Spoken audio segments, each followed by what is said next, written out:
आज दिनांक 26/9/2025 रोजी आझाद समाज पार्टीच्या माध्यमातून रवी भवन नागपूर या ठिकाणी प्रेस कॉन्फरन्स घेण्यात येत आहे।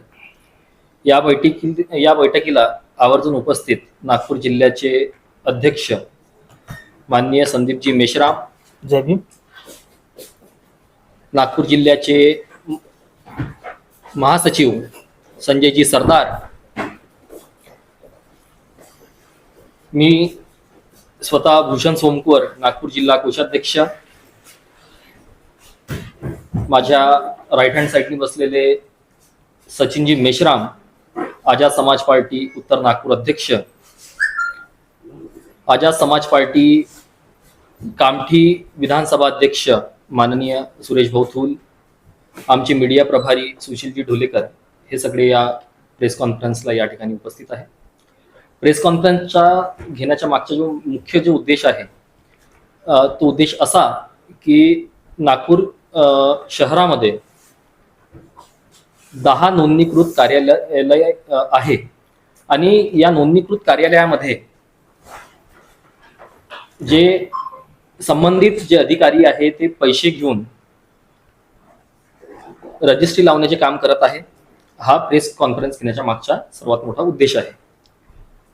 संबंधित अधिकाऱ्यांना आझाद समाज पार्टीतर्फे आम्ही पत्रव्यवहार केला आणि नागपूर ग्रामीण ची जे रजिस्ट्री आहे ती बंद आहे आणि ती सुरू करण्यासाठी, कारण या विषयाला घेऊन नागपूर शहरातले आणि नागपूर ग्रामीण मधले सर्वसामान्य नागरिक, सर्वसामान्य व्यापारी हे सगळे त्रस्त आहेत आणि संबंधित विषयाला घेऊन आम्ही नोंदणीकृत अधिकारी जे 10 ऑफिस आहे त्या लोकांसोबत संपर्क साधला, त्या लोकांसोबत चर्चा करण्याचा प्रयत्न केला आणि ती चर्चा करत असताना त्यांच्याकडून जेव्हा आपण त्यांच्याकडे रजिस्ट्री करायला गेलो त्यावेळी त्यांच्याकडून पैशाची मागणी होते।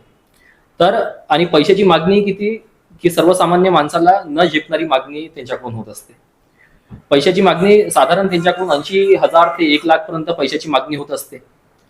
जर आपल्याला साधे जे डॉक्युमेंट्स लावायचे असले, लाईक विक्रीचा करारनामा आपल्याला करायचा असला, तर विक्रीचा करारनामा करण्यासाठी रजिस्ट्रार कडून आपल्याला 30,000 ते 40,000 एवढी रक्कम आपल्याकडून त्यांच्याकडून मागितली जाते आणि हा एक खूप मोठा चॅनल आहे। या चॅनलच्या माध्यमातून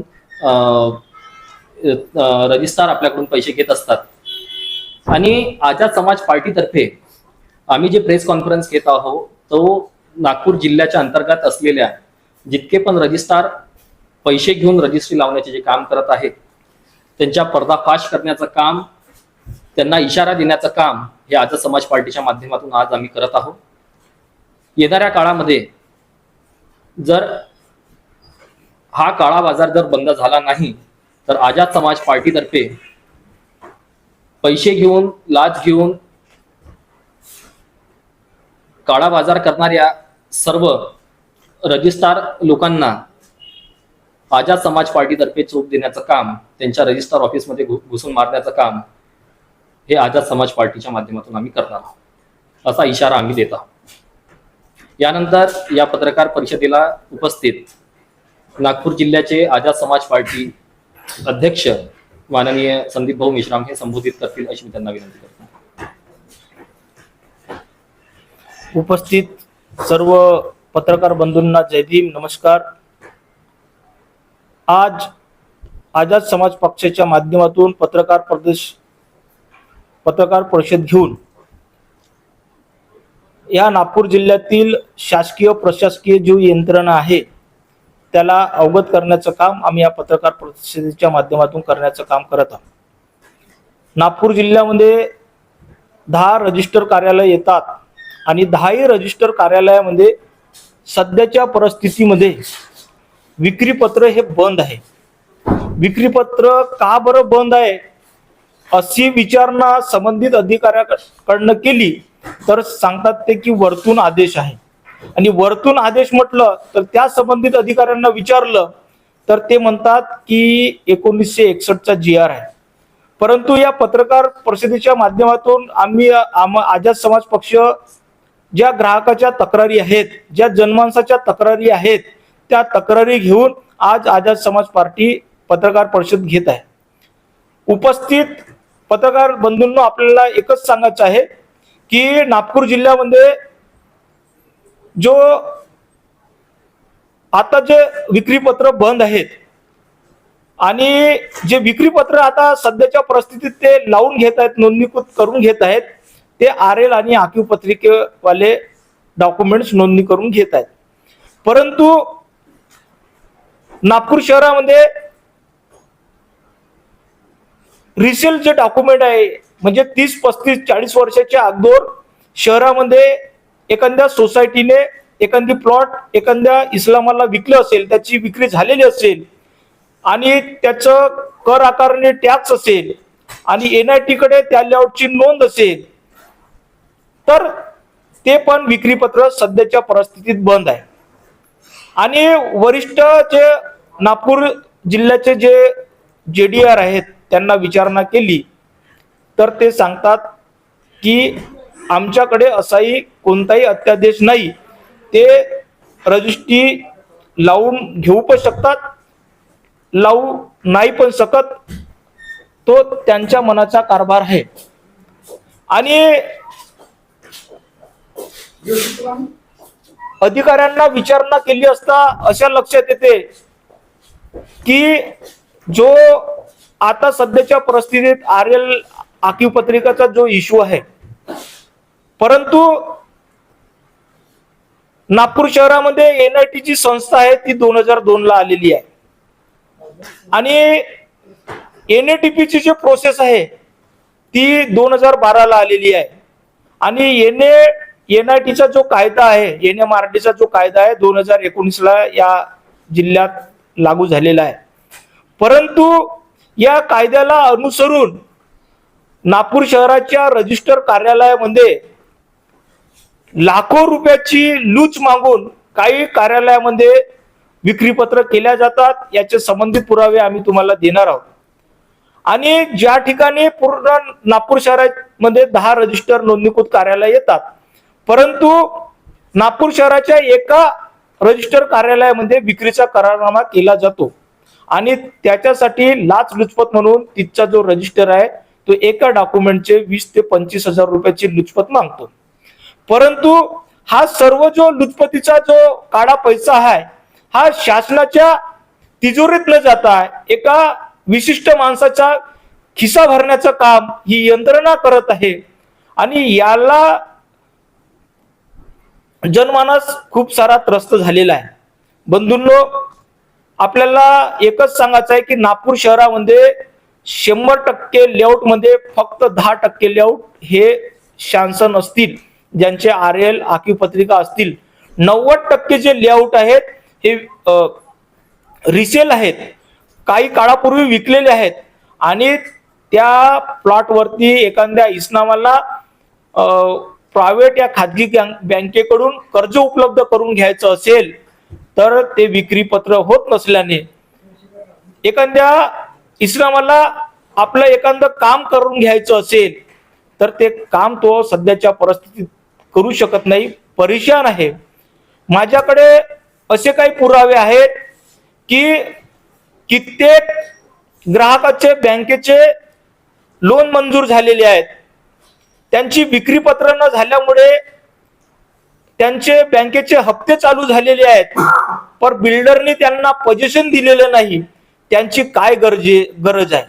पण या राज्यामध्ये जे राज्याचे महसूल मंत्री आहेत, या नागपूर जिल्ह्याचे पालकमंत्री आहेत चंद्रशेखर बावनकुळे, यांच्या ज्या काही योजना आहेत, यांच्या ज्या योजना आहेत, इतक्या साऱ्या योजना आहेत, मी न्यूजच्या माध्यमातून पाहत असतो. यांच्या इतक्या साऱ्या योजना आहेत, जनमानसाच्या समस्याच्या न्यूजच्या माध्यमातून पाहत असतो, परिपत्रक यांची आहेत, पण यांची कुठल्याही शासकीय कार्यालयात अंमलबजावणी झालेली नाही. कारण सध्याच्या परिस्थितीत जे या राज्याचे महसूल मंत्री आहेत हे उठावरून शेळ्या राखण्यासारखं काम करत आहेत. या राज्यात जिल्ह्यात हाहाकार मचलेला आहे सध्याच्या परिस्थितीत. कारण आपल्याला दिसून येते आज विक्रीपत्र रिसेल विक्रीपत्र रजिस्ट्री लागत नसल्यामुळे एखादा व्यक्ती एखादा प्लॉट घेतो, प्लॉट घेतल्याच्या नंतर कालांतराने तो विकतो, त्याच्याकडे पैसे येतात, मग तो दुसरी प्रॉपर्टी घेण्याच्या मार्गात असतो. परंतु या सध्या प्रक्रियेमध्ये असं दिसत नाही. त्या कारणाने आज आपण पाहतो सोन्याचा रेट वाढलेला आहे. सर्वसामान्य माणसाला घरापासून एकच कमी पैशाच्या लागत मध्ये असलेल्या घरापासून वंचित ठेवत आहोत. आज आपल्याला माहित आहे की या शहरामध्ये NMRD ची जी संस्था 2019 ला त्यांनी लागू केला, NMRD RL प्लॉट विका. आपण सर्वांना माहित असेल की NMRD करायला गेलं तर खूप सारा खर्च येतो आणि तो खर्च एकंदरीत पकडला तर 1600-1700 रुपयाच्या खाली ते प्लॉट भेटत नाही. आणि 1700-1800 रुपयात जो प्लॉट भेटणार आहे 1000 फुटाचा 17 लाखाचा, आज सर्वसामान्य माणूस घेऊ शकतो का? मग त्याने आपलं घर कधी तयार करायचं? आज शहरामध्ये जे अविकसित जे लेआउट आहेत, पूर्वी टाकलेले लेआउट आहेत, त्यांच्यामध्ये कमी जास्त रेट असतो आणि तो त्या ठिकाणी आपलं प्लॉट घेतो, प्रायव्हेट बँकेकडून कर्ज उपलब्ध करून घेतो आणि त्या ठिकाणी आपलं घर बनवतो आणि त्या ठिकाणी तो आपलं वास्तव्य करण्याचं काम करत असतो. बंधूंनी हे सर्व लक्षात घेण्याचं काम, ग्राहकाच्या तक्रारी घेऊन आम्ही आज ही पत्रकार परिषद घेतलेली आहे. ही पत्रकार परिषदेच्या माध्यमातून आम्ही JDR असो, रजिस्ट्रार असो, या नागपूरचे आयुक्त असो, त्यांना आम्ही आज अवगत केलं की येणाऱ्या दिवसात जे भ्रष्टाचारी रजिस्टर ऑफिसमध्ये जे अधिकारी आहेत त्यांनी लाचलुचपत घेऊन अगर ते समोरचे काम करत असतील तर त्यांच्या ऑफिसेस मध्ये जाऊन मारण्याचं काम इथचे भीम आर्मी, आझाद समाज पार्टीचे पदाधिकारी करणार आहेत. आझाद समाज पार्टी कदाही खपून घेणार नाही. जनमानसाच्या कोणतेही जे कायदे बनतात हे जनमानसाच्या हितासाठी बनतात, पण हे सध्याच्या परिस्थितीत त्यांनी जे कायदे काढलेले आहेत, जे अडचणी निर्माण करत आहेत, ह्या ज्या अडचणी आहेत ह्या जनमानसाच्या हिताच्या नाहीत. आणि म्हणून आझाद समाज पार्टी येणाऱ्या 2 ते 3 दिवसात रजिस्टर कार्यालयामध्ये जाऊन त्या लाचलुचपत घेणाऱ्या अधिकाऱ्याला मारल्याशिवाय, शोभ दिल्याशिवाय आझाद समाज पार्टी भीम आर्मीचे कार्यकर्ते राहणार नाही. आजच्या पत्रकार परिषदेच्या माध्यमातून हा आम्ही तिथच्या शासकीय प्रशासकीय यंत्रणेला हा आमचा आझाद समाज पक्षाचा इशारा आहे. तुम्ही म्हणाले की रजिस्टर कार्यालयात जाऊ आणि अधिकाऱ्यांना मार, हा व्हिडिओ आता जाईल, बरं, व्हायरल होईल. आणि जर तुम्हाला पोलिसांनी जर मसराव केला, बरं, केली तर मग काय चालेल ना? आम्हाला, आम्ही जनमानसाच्या समस्या घेऊन आंदोलन करत आहोत. आमचे जे नेते आहेत आदरणीय चंद्रशेखर आझाद भाई, ते जनमानसाच्या समस्या, समाजावर होणाऱ्या अन्याय अत्याचाराच्या विरोधातच लढत आहेत. आणि सध्याच्या परिस्थितीमध्ये त्यांनी ज्यांच्यावर कारवाई करायला पाहिजे त्यांच्यावर न करता जो एखाद्या सर्वसामान्य माणसाची आवाज बुलंद करते त्याच्यावर अगर कारवाई करत असेल तर ही मनवादी व्यवस्था जनमानसाच्या रक्षणाची नाही, याच्यावर लक्ष देते. कायदा आहे ना त्याच्यामध्ये? कायदा आहे ना. अधिकाऱ्यांना मारहाण करणं कायद्याला हातात मी उत्तर देतो. 1 मिनिट. मारहाण करणे कायद्यात बसत नाही, मग लाचलुचपत घेऊन ते काम करतात हे कायद्यात बसते का? पुरावे काय नसला. पुरावे आहेत आमच्याकडे, तेव्हा आम्ही बोलत आहोत. आपण एक उल्लेख केला की आपला जे लाचलुचपत जे आहे म्हटलं, बरं, जे आहे म्हटलं, बरोबर, एक विशिष्ट माणसाच्या खिशात जाते. बरोबर. विशिष्ट माणूस कोण? जे रजिस्टर कार्यालयामध्ये जे आज नागपूर शहरामध्ये 10 रजिस्टर कार्यालय गोळा होतो ना रजिस्टर ऑफिस मधून, ते गोळा होतो तो लाचचा पैसा, तो कोणाच्या खिशात जातो? नागपूर शहरामध्ये 10 रजिस्टर कार्यालयात आहे आणि त्याच्यामध्ये फक्त एका ऑफिसमध्ये विक्रीचे करारनामे आज सध्याच्या परिस्थितीत केले जात आहेत. 3 नंबरचं ऑफिस, 3 नंबरचं ऑफिस, माडगीनगरचं ऑफिस, कृष्णा राऊत साहेब त्या रजिस्टर कार्यालयाचे अधिकारी आहेत. आणि माझ्याकडे पुरावे आहेत की मी ते परिपत्र घेऊन त्यांच्याकडे आम्ही गेलो असता त्यांनी ज्या पद्धतीने स्पष्टीकरण दिले हे आम्ही कोणचा बोलले? जोन कोणचा बोलले? माडगीनगर, नाव कृष्णा राऊत साहेब, माडगीनगर 3 नंबरचं ऑफिस, तिथं विक्रीचे करारनामे सध्याच्या परिस्थितीत करत आहे. बाकी 9 ऑफिस मध्ये रजिस्टर आहे. बाकी कोणत्याही ऑफिस मध्ये विक्रीचे करारनामे करत नाही. आमउत्तर पत्र करून देत आहेत, पण त्या ऑफिस मध्ये विक्रीचे करार आपको पता है कि किसी की लोन पास हो गया है हाँ। तो बिना रजिस्ट्री से लोन कैसा पास हुआ और इंस्टॉलमेंट कैसी चालू हुई? हाँ वही बताता सर, उसका भी प्रूफ मेरे पास है। तो सर कोई भी अगर आपका मकान है, आपके मकान की रजिस्ट्री है, टैक्स है, कर आकारनी है और एनआईटी में उसकी नोंद है 2002 में, जिसके 1000 रुपए आपने एनआईटी के पास भरे, रजिस्ट्री है। डिमांड हाँ, आपको वो प्रॉपर्टी संबंधित आपने मुझे बेची। अभी मैं आपके डॉक्यूमेंट लिया और मैंने अपने डॉक्यूमेंट लिया जो जेरॉक्स है। तो मेरी